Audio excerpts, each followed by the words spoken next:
Hi, my name is Rosanna Shank and I'm giving this speech as part of my public speaking for Regent University. I have a lovely life full of many different people and opportunities, and in this speech I want to give you a glimpse of some of the ways that God has blessed me.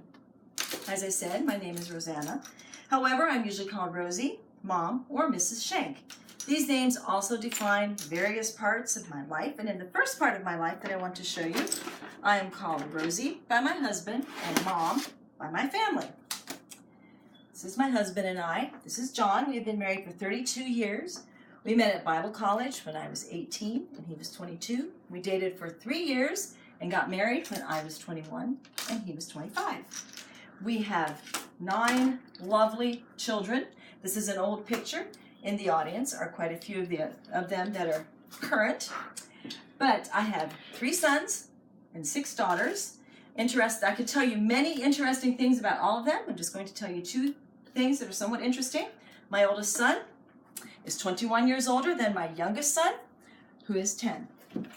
Another thing, most of my children are about 2 years apart, but my youngest son is actually 6.5 years younger than his next older sister and only 5 years older than his oldest nephew.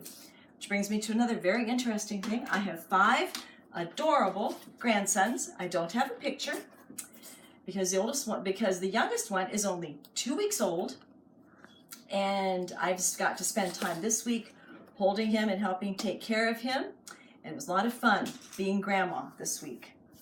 Being a wife and mother is one of the most fulfilling parts of my life, but I have another thing that I enjoy. Being wife and mom isn't all I do, and it is in this other thing that I am called Mrs. Shank. I am a teacher. It's kind of like a second career after being a wife and mom. About 3 years ago, I was asked by the school board of a small Christian school where my children attend if I would consider teaching. I said yes, and for the past 2 years I've taught, and I'm going to start in the fall again teaching 5th and 6th grade. There's a quote that I like by Henry Adams that says, "A teacher affects eternity. He can never tell when his influence ends." And that's right, and that's the thing that keeps me teaching, but it sounds very glorious. Most of teaching is very mundane.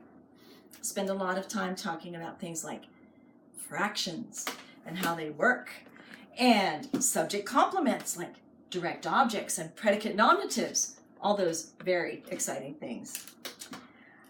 The last thing that I'm going to tell you about is the reason that you're watching this video. I am a student. I have been enrolled at Regent University since 2014, trying to complete that degree that I began so many years ago at Bible college. When my youngest son started school, I felt like that was a good time for me to go back to school and get my degree. And I have been going full-time, part-time, taking time off, and just keeping on plodding. So now this summer I'm taking public speaking, trying to finish up. This is one of the last courses I need to take. Looking forward to graduating hopefully next summer. And then I'm looking forward to seeing what God has for me in my life after that. If I'll keep on teaching, what I'll do, not sure. I've enjoyed my journey as a student. Thank you so much for watching. I enjoyed watching your speeches, and I enjoyed feeling more connected to my fellow students. Thanks again.